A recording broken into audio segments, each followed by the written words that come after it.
muffled sounds of gunfire from the hallway, as Marcus's personal security engaged the Blackwood team. A clash of two different kinds of monsters, in a place meant for healing. Marcus grabbed a medical bag, throwing in the necessary supplies for Leo's recovery. And he looked at me with a desperate intensity, telling me that we had to move now, or we would all be dead before the elevator reached the lobby. I looked at Leo, who was beginning to stir, his eyes opening slowly as he reached for my hand, his small voice whispering my name. And I knew that Marcus was right about one thing. My pride was not worth my son's life. But that didn't mean Marcus was forgiven. It only meant that he was a tool I would use until he was no longer necessary. I lowered the gun, grabbing Leo and wrapping him in my coat.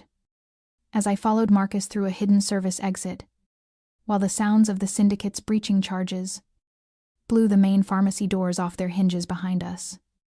We were running together, a family built on lies and violence, through the dark corridors of a hospital that was becoming a war zone for the elite.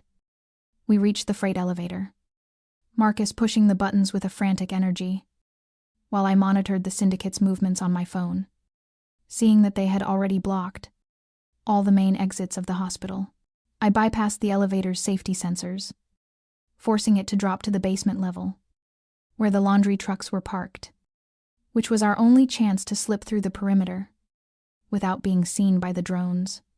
Marcus stood in the corner, his eyes never leaving Leo, his hands trembling as he realized the fragility of the life he had almost destroyed. While the elevator car groaned under the weight of our shared history, he tried to speak, to offer some kind of apology, but I cut him off with a single, icy look, telling him that the only reason he was still breathing was because my hands were full with our son. He nodded, accepting the terms of our temporary truce. As the doors opened to the basement, revealing a maze of steam pipes and dirty linens that smelled of bleach and desperation, Jax was there, leaning against a delivery truck with blood dripping from a graze on his forehead, his weapon leveled at Marcus's head until I gave him a silent signal to stand down. We had 90 seconds to vanish before the thermal scanners on the drones picked up our heat signatures moving toward the exit, and I knew that the next few hours would decide the fate of the sterling global empire. I climbed into the back of the laundry truck, Marcus following me into the cramped, dark space, as Jack slammed the doors shut and accelerated through the loading dock just as a Blackwood van screeched into the bay. We were hidden among the piles of hospital sheets, the sound of the engine muffled by the heavy fabric, as I held Leo close and watched Marcus, who was staring at his son with a mixture of awe and terror. He reached out to touch the boy's hair, but I caught his wrist in a grip that would have snapped a weaker man's bones, reminding him that he was still a prisoner of my mercy. He didn't fight back. He simply sat there in the darkness, a billionaire reduced to a shadow, as we drove away from the hospital and toward an uncertain future, where the ghost would have to decide if the father deserved to be part of the son's world.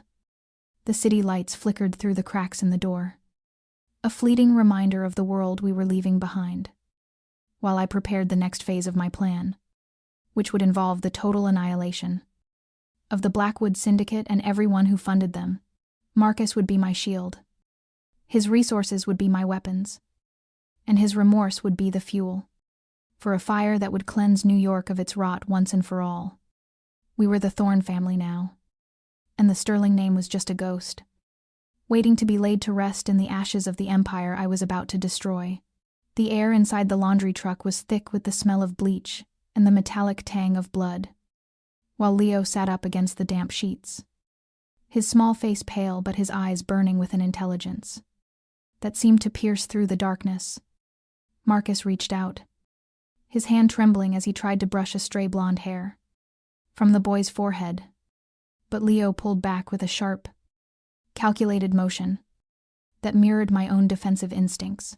He looked at the man who owned half of Manhattan, with a gaze that held no warmth and no recognition, as he told Marcus that a biological connection was merely a matter of DNA, and it did not excuse the fact that he had stood by while Olivia treated us like trash. Marcus looked like he had been struck by a physical blow, his face crumpling in the shadows, as he tried to explain that he had been searching for us, that he had never stopped looking.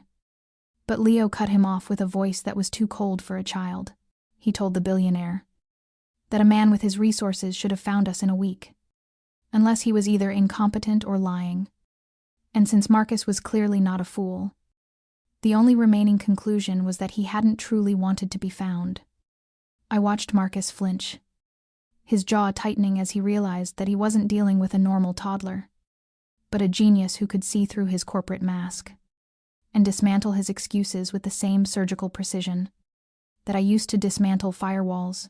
Jax kept his eyes on the road, his grip on the steering wheel white-knuckled, as we sped toward the wooded hills of Alpine, New Jersey, where Marcus claimed to have a fortress that even the Blackwood Syndicate could not breach. The truck turned into a long, winding driveway, hidden by ancient oaks and reinforced with thermal sensors that scanned our vehicle every 10 feet to ensure we were not being followed by enemy drones. Marcus leaned forward, his voice a low, urgent whisper as he spoke into an encrypted comms unit, authorizing our entry and ordering his private security team to go to level 5 lockdown. We stopped in front of a sprawling, glass and steel mansion that looked like a modern castle, where men in tactical gear with assault rifles stood at every entrance, their movements synchronized and lethal. Marcus stepped out first, offering his hand to me with a look of desperate hope, but I ignored it, carrying Leo myself as I stepped onto the cold, stone pavement and felt the weight of the surveillance cameras tracking my every breath. I scanned the house's local network as we walked through the foyer, finding a security layer that was built on top of military-grade encryption, but I could already see the cracks, where I could slip in and take control if I needed to escape. Marcus led us toward the back of the house, into a wing that was shielded by 2 feet of lead and copper, designed to be a Faraday cage that would prevent any signal from leaking out and alerting the syndicate to our presence. He told the staff to bring food and medical supplies, but his eyes never left Leo, who was already inspecting the biometric locks on the doors, with an expression of pure, technical curiosity. I felt the familiar hum of a high-end security system, vibrating through the floorboards, a sound that usually meant safety. But in this house, it felt like the bars of a golden cage, closing in around us.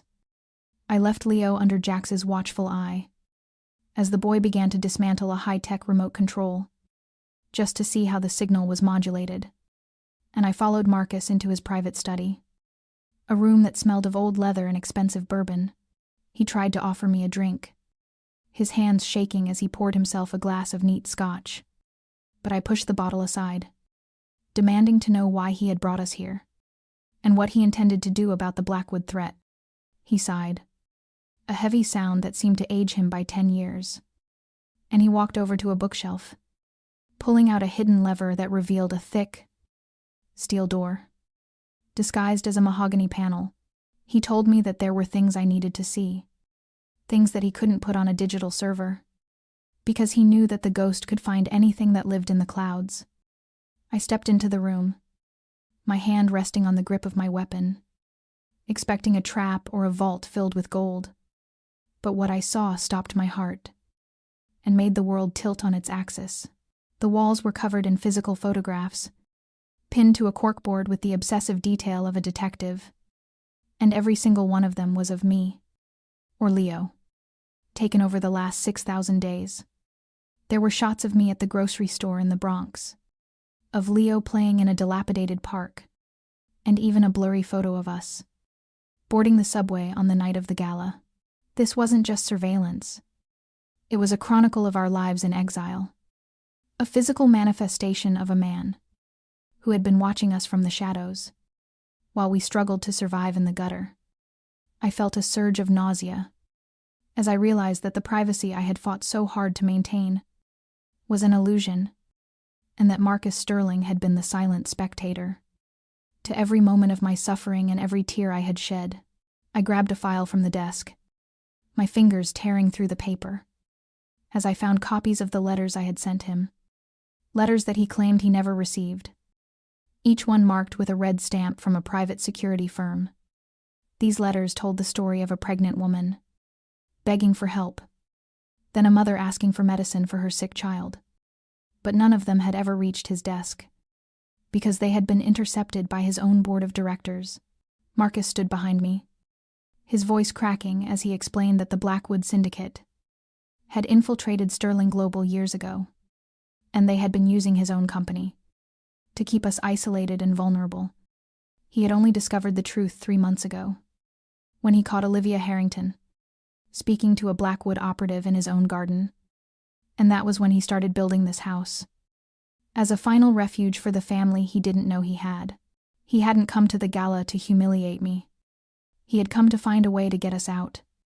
But he was surrounded by spies and traitors who were waiting for him to make a single mistake.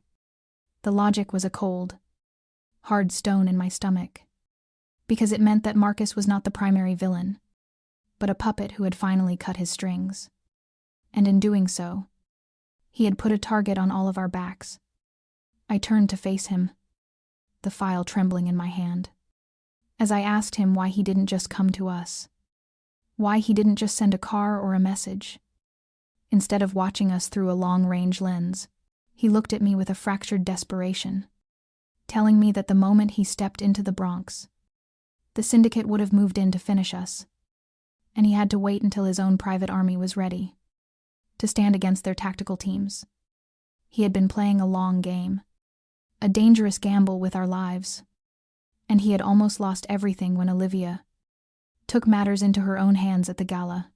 I looked at the photos again, seeing a version of myself that looked tired and broken, and I realized that Marcus had fallen in love with a ghost, while I had learned to hate a man who was only half a monster.